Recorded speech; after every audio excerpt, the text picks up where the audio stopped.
Iba ang tirada ng bagong PCO Secretary na si Attorney Claire Castro. Birada kung birada, banat kung banat para sa mga Duterte. Tanong ko lang, naupo ba siyang PCO Secretary o Undersecretary para bumanat sa mga Duterte? Yan ang reaksyon ng mga ilang netizen. Siya ba ay iniupo dahil parang pangbanat sa mga Duterte? Sabi ni Tio Moreno, mga kabibig, sabi niya dito, grabe no, yung vlogger ginawang Presidential Communication Office Undersecretary. Well, nothing new. We have a vlogger president too. Magsama-sama na kayong lahat. Nako, paano magkakaposisyon sa Marcos admin? Gumawa ka ng vlog na anti-Duterte, after that, mag-i-enjoy ka sa taxpayers' money. Alo, kay Tio Moreno yan ha, galit na galit sa mga BBM, mga B-vloggers or sa mga vloggers at vloggers, pero yung vlogger nila, ginawang undersecretary. Yan ang post ni Tio Moreno. Ano ba ang mga komento ni Attorney Claire Castro laban kay Pangulong Duterte? Sabi ng iba, kauupo pa lang ni Attorney Claire, banat agad sa mga Duterte? Hindi ba pwedeng magpahinga muna at unahin ang problema ng bayan? Nako po, eto kabibig ha. Ito ang mga iilang mga maanghang na komento ni Attorney Claire Castro. Mga kabibig, tinanong lang naman si Attorney Claire Castro sa mga nangyayari ngayon laban sa mga banat, titigong, laban sa mga isyo na tila gusto din na parang si Atty. Claire Castro yata ang didiretsong sasagot, mag-i-expound sa mga dapat sagutin na mga parinig sa mga negatibong komento ni Pangulong Duterte sa gobyerno ni Bongbong Marcos. Sabi ng mga ilan, swerte si Pangulong Bongbong Marcos kasi nakahanap siya ng PCO Undersecretary. Ang lakas, ang tapang, hindi natakot sa mga Duterte. Yun ang sabi sa mga loyalista. Happy-happy ang mga loyalista kasi si Atty. Claire lang daw ang katapat ng mga DDS para tumahimik. Hala ko! First day pa lang ha, hindi pa natin alam kung ano ang mayayari sa susunod, mga kabibig. So ito ang mga maanghang na mga komento, sagot ni Atty. Claire laban sa mga isyo ng mga Duterte, mga kabibig. So ito, isi-share ko sa inyo. Isa dito ay ito, mga kabibig ha. Wait for a while. Kasi ang dami trending si Atty. Claire ngayon na vlogger pala ito si Atty. Claire, no? Hindi ko siya kilala as a vlog. Sinasadya daw na i-impeach si VP Sara para to prevent her from running in 2020. Well, anyway, alam naman natin kung ano ang unang pronouncement ng ating Pangulo. Sa una, of course, hanggat wala pa yung mga impeachment complaints, hanggat maaari ay huwag na sanang matuloy. At since nandiyan na, at hindi naman niya hawak, of course, ang Kongreso, dahil meron tayong separation of powers, hindi siya makikialam, hindi siya kikilos kung ito man ay matuloy o hindi matuloy. So, Pero, if you still remember, Atty. Claire, si Pangulong Bongbong Marcos is requesting the House of Representatives na sana hindi na lang i-impeach si BP Sara kasi BP Sara is unimportant. Kaya nga nagkaroon ng INC rally kasi yung mga taga-INC naniwala sa adhikain ni Pangulong Bongbong Marcos na mas unahin natin ang problema ng bansa kumpara sa impeachment ni BP Sara, pero later on, bigla namang nagbago ang utak ni Pangulong Bongbong Marcos. Sabi niya, trabaho nila yun, so ginagampanan nila ang kanyang trabaho at una pa nga nag-sign si Sandro Marcos. Ano ba ito? Pabudol-budol lang ba? Kasi nasabi lamang nila ay para ma-impeach si BP Sara. Well, kanilang opinion yon. Ito talaga naman ay nakikita natin kung saan sila gumagawi. At ito ay sa lahat ng kanilang mga rallies, makikita natin ang paninira nila sa pamahalaan at sa Pangulo. Naku po, Atty. Claire, kailan ba sila nagkaroon ng rally ulit? I think, sa Maisog, no?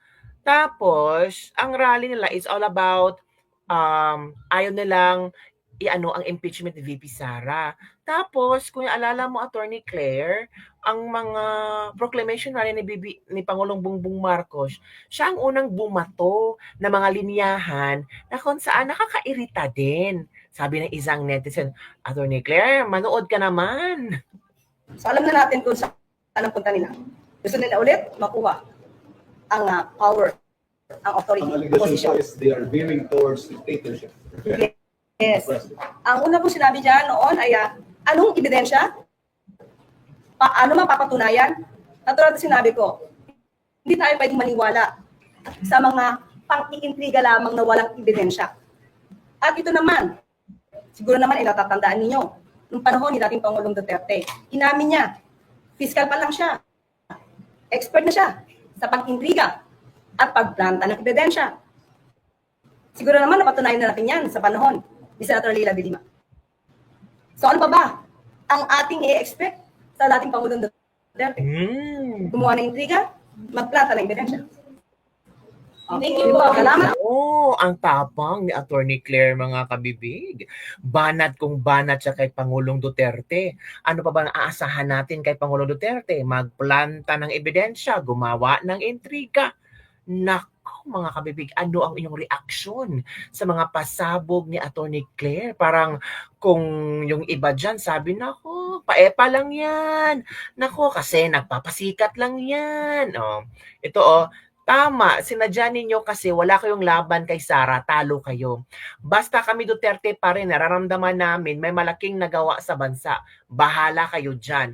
Hindi naman talaga kayo nanalo sa 2028. Pag si Inday Sara tumakbo sa pagkapresidente, kaya gusto niyong i-impeach. Ito pa. Yes, ito pa. Takot lang kayo dahil yan ang katotohanan. Huwag na kayo magmaang-maangan pa. Itong si Attorney Claire nagmamagaling lang daw. Uy, kayo talaga. Huwag ganon, may punto naman si Attorney Claire. May ipinaglalaban naman siya na punto na kanyang paniniwalaan. Kagaya ng mga supporters ni VP Sara sa mga DDS, may mga opinion, may mga punto din tayo na ating ipinaglalaban. Same din kay Attorney Claire kasi Attorney Claire nag-vlog din yan is anti-Duterte naman yan, di ba? Kung titinan mo ang mga vlog niyan is of course alam naman natin na pro-administration yan. So maybe that's the reason why kinuha siyang undersecretary. Kaya nga sabi ni Tio Moreno, ito grabe no, yung vlogger ginawang Presidential Communication Office undersecretary. Well, nothing new. We have a vlogger president too. Magsama-sama na kayong lahat, sabi ni Tio Moreno. So, yun din ang opinion ni Mr. Tio Moreno, mga kabibig. At ito pa, mga kabibig, may banat din si Attorney Claire kay Baste Duterte. Ito sinupalpal ni PCO Undersecretary or Attorney Claire Castro si Digong sa mga aligasyon niya tungkol sa droga. Kung Davao City pinag-uusapan natin, sino ba ang mayor ng Davao City? Hindi ba yung anak niya, si Mayor Baste Duterte? So ang ibig bang sabihin noon, napaka-inefficient ng anak niya? Eto mga kabibig, manood tayo sa banat ni Attorney Claire sa ni Digong at yung pagsabi niya na inefficient si Baste. Okay. City pinag-uusapan natin, sino ba ang mayor ng Davao City? Hindi ba yung anak niya? Good. Okay. Kung Davao City pinag-uusapan natin, sino ba ang mayor ng Davao City? Hindi ba yung anak niya? Si Mayor Baste Duterte. So, ang ibig ba sabihin nun, napaka-inefficient ng anak niya? Again, ulitin natin, nasaan ang data patungkol rito? At tandaan natin, nung panahon niya, at least ngayon may record kung may namamatay, nung panahon niya, menong bang nare-record doon sa mga biglang nawawalang mga tao? Tanong lang natin yon. So dapat yun siguro, alamin din niya. Pero as of now, sabi nga natin, anak niya ang namumuno sa Davao City. Bakit ganun ang kanyang lungsod? Ang tapang ni Madam. 'Di ba? Talagang parang vlogger ang datingan. No? Sabi ng iba, vlogger ba yan? Undersecretary. Tama, na real talk tuloy ni Yusek Castro. Sabi ng mga netizen dito, mga kabibig. Ito pa. Attack handmade na. Dati naman yan umaatake personal. Pinakawalan kasi natalo ang admin ni Blitz. Ngayon naman, nakalimutan rin yun yata yung mga pulis ng Davao ngayon ay hawak ni T. Pa-drug test nyo muna ang presidente nyong kawata. Nasaan ang pera ng PhilHealth? Takot lang kayo sa mga Duterte, pero pag may special election, sana Marcos versus Duterte dyan. Sana malaman kung sino ang gusto ng mamayan. Ingay mo naman, kabago-bago mo. Wala kang prinsipyo sa buhay, isa kang bayan. Uy, wag mo pong sabihin yung bayaran si Attorney Claire. Hindi po, ginagawa lang po niya ang kayang trabaho. Madam, ano po bang nangyari sa Davao, ma'am? Bakit sabi mo, bakit ganun ang gusto niya? Ang ganda ng Davao, punta po kayo kung gaano kalis ang Davao. Ipasyal ko po kayo. Kaya pala todo tanggol sa admin yan. At todo paninira sa mga Duterte. Gusto pala ng pwesto. Huy, ano ba kayo? Wag kayong ganun, ha?